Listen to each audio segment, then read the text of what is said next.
हम आपको बता दें ये MCD से उम्मीदवार हैं वार्ड नंबर 127 से। तो आइए करते हैं इससे बातचीत, किन किन चुनावी मुद्दों को लेकर मैदान में उतरे हैं और क्या कारण है आज ये इकट्ठा हुए हैं। नमस्कार जी। नमस्कार जी। तो 127 से वार्ड नंबर से आप उम्मीदवार हो MCD से, क्या कहना चाहोगे जनता से, किन किन चुनावी मुद्दों को लेकर मैदान में उतरे हो। सबसे पहले तो मैं फोकस चैनल का यहाँ आने पर स्वागत करता हूँ। धन्यवाद जी। और मैं ये आपको सच्चाई बताना चाहता हूँ कि मेरे को कांग्रेस पार्टी ने बहुत ईमानदार और जो झाड़ू वर्कर समझ कर ये प्रत्याशी बना है यहाँ से। और मैं 40 साल से कांग्रेस का कार्य करता हूँ, पहले भी था, आज भी हूँ। वैसे मैं जिला अध्यक्ष हूँ कांग्रेस कमेटी का। जितने भी काम हैं MCD के जो बीजेपी 15 साल में नहीं कर पाई वो मैं करूँगा। और जो है केजरीवाल जो मुख्यमंत्री है, जितनी झूठ बोल के ये राजनीति में आया था, वो सारे काम हम करेंगे।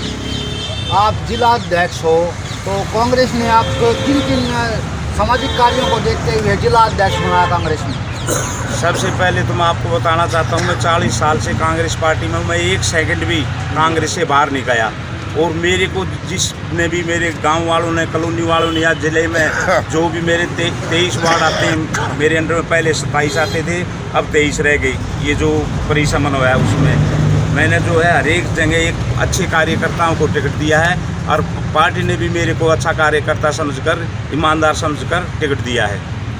तो अब MCD का इलेक्शन लड़ रहे हो वार्ड नंबर 127 से, तो किन किन चुनावी मुद्दों को लेकर मैदान में उतरे हो, जनता से क्या कहना चाहोगे। मैं सबसे पहले तो आपको ये बताना चाहता हूँ कि मैं ईमानदारी से जो है चुनाव लड़ूंगा और ईमानदारी से काम करूँगा। जो केजरीवाल ने और बीजेपी ने ये झूठ बोली थी कि भी MCD में जो टीचर हैं कच्चे हैं उनको पक्के करेंगे, नौकरी लवाएंगे। जो सफाई कर्मचारी हैं कच्चे हैं उनको पक्के करेंगे, नई भर्ती करेंगे। DTC के कर्मचारियों को कच्चों को पक्के करेंगे भर्ती। लेकिन एक भी उन्होंने अपना जो है वायदा पूरा नहीं किया, ना केजरीवाल ने ना बीजेपी ने। बुरा हाल कर दिया पूरी दिल्ली का। और ये सच्चाई है, पूरी दिल्ली के अंदर सबसे पिछड़ा हुआ इलाका मेरा 127 वार्ड है। मैं नई भर्ती करवाऊंगा सफाई कर्मचारियों की, DTC की और टीचरों की। और कच्चे जो कर्मचारी हैं, चाहे DTC की हैं चाहे सफाई कर्मचारी, उनको पक्के करवाऊंगा। 127 नंबर वार्ड में इसके अलावा क्या करवा। भाई सबसे पहले तो मैं आपको बताना चाहता हूँ, मैं 36 बिरादरी का उम्मीदवार हूँ और 36 जाति के लोगों को साथ लेकर चलूँगा और ईमानदारी से काम करूँगा, किसी के साथ भेदभाव नहीं करूँगा।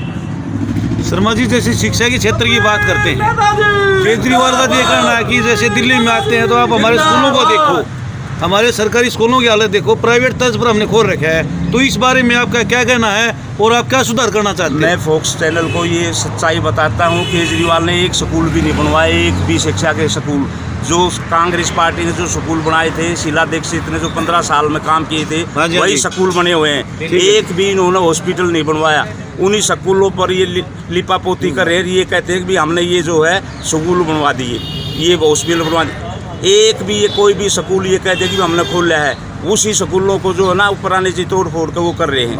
एक भी कोई ज़मीन लेकर या कोई ग्राम सभा की ज़मीन इन्होंने स्कूल खोला हो या हॉस्पिटल खोला हो।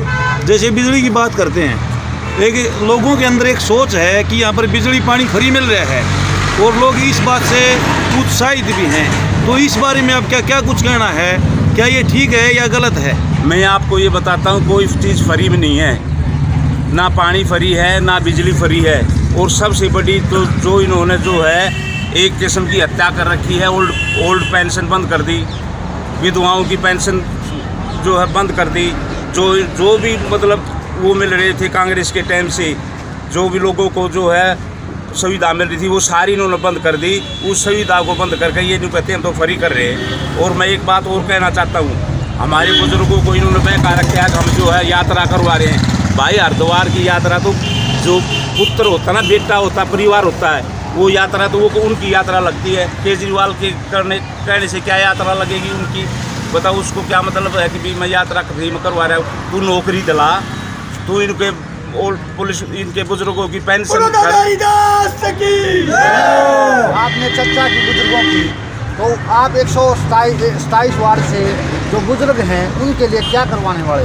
मैं सबसे पहले तो ये बताता हूँ कि भाई 36 बिरादरी के जितने बुजुर्ग हैं मैं सबका सम्मान करूँगा और सबकी ओल्ड पेंशन करवाऊँगा। जिसकी पेंशन कटी हुई है उनकी पेंशन करवाऊँगा। जो भी पात्र व्यक्ति हैं उनकी पेंशन करवाओ। हाँ जी, हाँ जी। तो जो भी देखो ओल्ड एज की तो हाँ सबके लिए कोई भी करवा सकता है। हाँ जी, हाँ जी। बुजुर्गों की पेंशन तो सबके लिए लागू है, लेकिन ये सच्चाई है कि जिसको ज़रूरत होगी मैं उनके काम सबसे पहले करूँगा। चिकित्सा क्षेत्र की बात करते हैं जी, तो चिकित्सा क्षेत्र में आपके क्या प्रयास रहेंगे? मेरे प्रयास ये रहेंगे, जैसे इन्होंने मोहल्ला क्लिनिक खोल रखा है, ये सच्चाई है कुछ भी नहीं है वहाँ। सूर भाग रहे इधर से उधर, कोई भी डॉक्टर नहीं है। डिस्पेंसरी वाले डॉक्टर वहाँ बैठा देते हैं, वहाँ वाले वहाँ बैठा देते हैं, और ना दवाई है टाइम पे। हम जो है दवाई का भी प्रबंध करवाएंगे, डॉक्टरों का भी प्रबंध करवाएंगे, डॉक्टरों की भर्ती करवाएंगे हम। महिलाओं के लिए आपके क्या विचार हैं, क्या सोच है? महिलाओं के सशक्तिकरण के लिए उनके बारे में क्या करना चाहोगे ताकि वो उच्च शिक्षा ग्रहण कर सकें और एक समृद्ध देश की एक समृद्ध महिला साबित हो सके? सबसे पहले तो मैं आपको ये बताना चाहता हूँ कि महिलाओं की सुरक्षा बहुत ज़रूरी है। इस केजरीवाल और मोदी के समय की महिला सुरक्षित नहीं है। और जो है लड़कियों का, मैं आपको सच्चाई बताऊं, हमने लड़कियों का सीनियर सेकेंडरी स्कूल अलग खुलवा रखा है और लड़कों का अलग खुलवा रखा है। और जितना भी मेरा एरिया है यहाँ का, हमारे यहाँ स्कूल हैं, हमने ये कह रखी है किसी भी गांव का, किसी भी कॉलोनी का बच्चा, चाहे लड़की हो या लड़का, आप ये कहना चाह रहे हो जो बेटी बचाओ बेटी पढ़ाओ ये नारा फैल हो गया? वो फैल हो गया। कहाँ बेटी बच रही हैं? 5-5, 6-6 साल की बेटियों के साथ रेप हो रहा है इनके टाइम। चाहे केजरीवाल समझ लो, चाहिए मोदी समझ लो, एक चट्टे बट्टे एक थाली के। तो आप अपने वार्ड की महिलाओं की सुरक्षा के लिए क्या करवाने वाले? देखो जी, मैं तो ये सच्चाई चाहता हूँ कि पूरे हिंदुस्तान की महिलाओं की सुरक्षा होनी चाहिए, और ये वार्ड भी पूरे हिंदुस्तान में ही बसा हुआ है। और मैं सबसे पहले तो आपने वार्ड का जिक्र किया है, तो वार्ड की महिलाओं की पूरी सुरक्षा करेंगे, पूरी पढ़ाई करवाएंगे, सिलाई विलाई जो भी कोर्स होंगे वो खुलवाएंगे हम। शर्मा जी, गरीबों की बात करते हैं, तो गरीबों के लिए आपके क्या प्रयास रहेंगे? फिर मैं एक बार और बताना चाहता हूँ, मैं गरीब हूँ, खुद गरीब हूँ, और गरीबों में भी पड़ा हुआ हूँ। ये जोड़दा गांव है, जोड़दा गांव में 36 बिरादरी है। आप कहीं भी जाकर पूछ लो, मेरे पास किसी भी बिरादरी का आदमी आया है, कोई भी गरीब से गरीब आया है, मैंने उसके साथ होकर चल पड़ा हूँ। बल्कि थोड़ा बहुत जिसका पैसे का जो होता है काम तो उसके भी करवाता हूँ मैं, लेकिन जो गरीब ज़्यादा है ना, तो जो उसको पहले देता हूँ मैं। तो जैसे गरीबों के कच्चे मकान भी होंगे यहाँ आपके वार्ड में कुछ, तो उनके लिए आप मतलब मैं एक आपको मिसाल दूँ, 1980 में इंदिरा जी ने 20 सूत्रीय कार्यक्रम शुरू किया था। मैंने अपने गांव में हरिजनों को किले दे रखे, जवार किले बंटवाए हैं पूरे हरिजनों को, पूछ लो उनको। और आज वो किले 4-4 करोड़ के बिक रहे हैं। वो हरिजनों के कांग्रेस पार्टी ने दिए थे, इंदिरा जी ने दिए थे, प्लॉट दिए थे, वो सारी चीज़ हमने करवाई है हरिजनों के लिए, गरीबों के लिए। जनता को क्या संदेश देना चाहो? जनता को तो मैं ये संदेश देना चाहता हूँ, भाई अपने भाई को, अपने बेटे को जताओ, मैं तुम्हारे काम करूँगा, ईमानदारी से साथ लेकर चलूँगा 36 बिरादरी को। और ये भी कहना चाहता हूँ कि सुख शांति से रहो, सबका सम्मान करो, बुजुर्गों की इज्जत करो, बच्चों से प्यार करो। जनता से क्या अपील करना चाहो? जनता से यही अपील करता हूँ कि कांग्रेस को जिताओ, आपका बेटा जीतेगा, सतबीर नहीं, आप जो है निगम पार्षद बनेंगे और साथ मिलकर